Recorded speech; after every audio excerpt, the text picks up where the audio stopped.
What's really interesting is you mentioned to me before about college. You get to college and you're at USC, and you very quickly figure out the hierarchy, and you felt like you needed something to succeed in that hierarchy. Do you want to just describe how you did that with your car?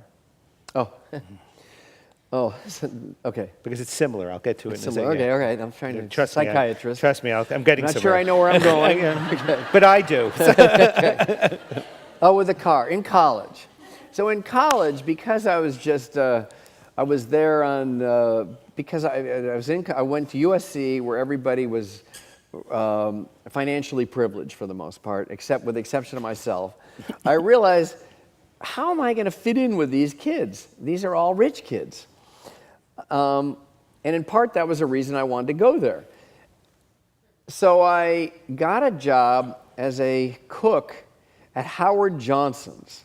And I concealed that. I would go to work at night at Howard Johnson's, and that enabled me to have some extra money where I could leverage myself to buy a Porsche. So I all of a sudden had a Porsche 911 T Targa, and I would drive. That Porsche was the symbol of me.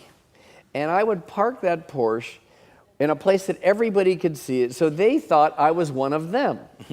So I was all of a sudden, thought of as a kid that was like them, that was from a wealthy family, and I said I skied in Stad and I sipped mimosas on Sunday afternoon at a place called Le Dome on Sunset, and I did everything that everybody else did.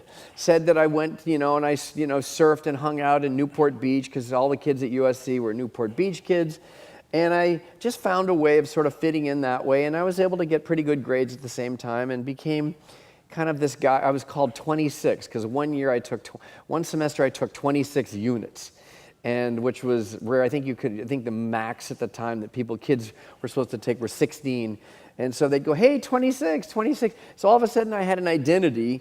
I had the car, I had the little bit of the life, and I had the 26 units. So the reason I brought that up is that the way you handled that, and then the way you handled your first job, it does sound like a movie, and not only does it sound like a movie, it sounds like remarkable resilience.